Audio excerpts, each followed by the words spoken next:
নমস্কার বন্ধুরা, Mithu simple style কুকিংয়ে আপনাদের সবাইকে স্বাগত জানিয়ে আজ হাজির হয়ে গেছি আরও একটা নতুন রেসিপি নিয়ে। চিংড়ি মাছের সঙ্গে মানকচু বাটা, মানে চিংড়ি মাছ দিয়ে মানকচু বাটা, সঙ্গে অবশ্যই নারকেল থাকবে, তবে কাঁচা নয়। আমি আজ কোনোভাবে আপনাদের বেটে দেখাবো, তাতে কিন্তু অম্বল এবং গলা চুলকোবার ভয় একদমই থাকবে না। যারা এই দুটোকে এড়িয়ে যেতে চান, মানে এই ভয়ে যারা কাঁচা খেতে পারেন, তারা অবশ্যই ভিডিওটা স্কিপ না করে পুরোপুরি দেখুন। তো আমি এখানে 500 গ্রাম মানকচু নিয়েছি, কেটে একটু ছোট ছোট টুকরো করে নিয়েছি। এবার দুভাগে বেটে নেব।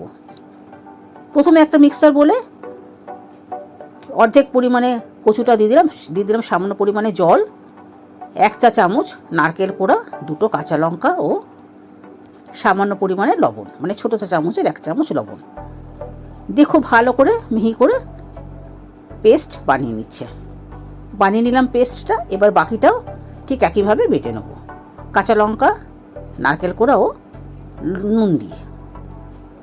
বাটাটা ঠিক এরকম হবে। এবারে চিংড়ি মাছটা নিয়েছি আমি এখানে 200 গ্রাম চিংড়ি মাছ, খুব ভালো করে ছাড়িয়ে পিঠের কালো সুতোটা বাদ দিয়ে এটাকেও একটু বেটে নিচ্ছি। এটাকেও একটু মিহি করে বেটে নিতে হবে। চিংড়ি মাছটাও বাটা হয়ে গেছে। এবারে একটা কড়াই গ্যাসে বসিয়ে দিলাম, গ্যাসটা অন করলাম, করে কড়াইটা হালকা গরম হলে এতে একটু অল্প পরিমাণে, বড় চা চামচের 2 চামচ সর্ষের তেল দিয়ে দিলাম। তেলটা একটু গরম হলে একটা খুন্তির সাহায্যে কড়াইয়ের গায়ে একটু লাগিয়ে নিয়ে দিয়ে দিলাম 1/2 চা চামচ কালো জিরে ফোড়ন। এবার দিচ্ছি একটু বেশ বড় একটা শুকনো লঙ্কা 3 ভাগে ভাগ করে ছিঁড়ে দিলাম। একটু ভাজা ভাজা হলে ফোড়নটা, এর মধ্যে দিয়ে দেবো গ্রেট করা রসুন, বেশ একটু বড় সাইজের রসুন, 7 থেকে 8 কোয়া দিয়েছি, দিয়ে একটু ভেজে নিয়েছি। এতে করে একটু কাঁচা গন্ধটা চলে যাবে। একটু ভেজে নেওয়ার পরে এবার এতে দিয়ে দিচ্ছি একটা বেশ বড় সাইজের পেঁয়াজ, এভাবে একটু কুচিয়ে নিয়ে সেটাও দিয়ে দিলাম। দিয়ে গ্যাসের আঁচটা কিন্তু এবার একটু মাঝারিতে রেখেছি। একটু ভেজে নিতে হবে পেঁয়াজটা, মানে পেঁয়াজের রঙটা একটু লাল হবে এই পর্যন্ত কিন্তু একটু ভেজে নিতে হবে। ঠিক এরকম ভাজা ভাজা হয়েছে পেঁয়াজটা।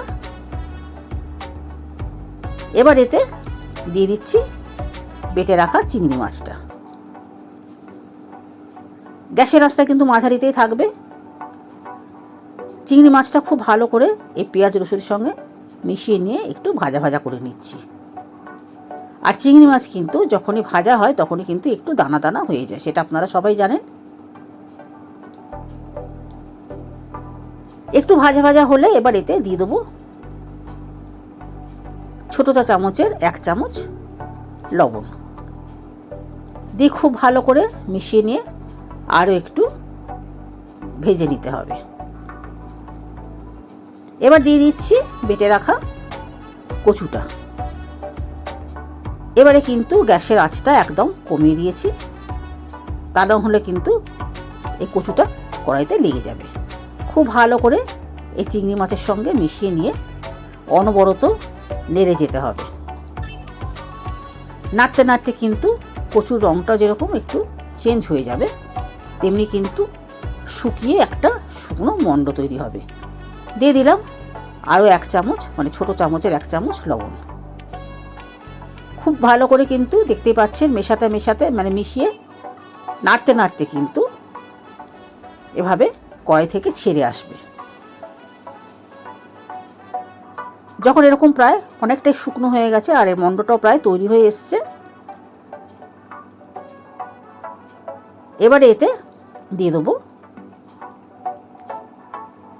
বড় চা চামচের 1 চামচ সর্ষের পাউডার দিয়ে দিলাম। সর্ষের পাউডার এটা আমি বাজার থেকে কিনে নিয়েছি। আর দিয়ে দিচ্ছি বড় চা চামচের 1 চামচ কাঁচা সর্ষের তেল। খুব ভালো করে আবারও মিশিয়ে নিলাম।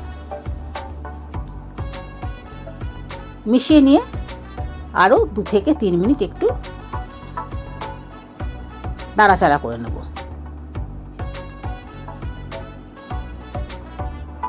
এবারে কিন্তু অনেকটাই শুকনো হয়ে গেছে। এরপরে যখন ঠান্ডা হবে তখন কিন্তু এটা আরও একটু শক্ত হয়ে যাবে।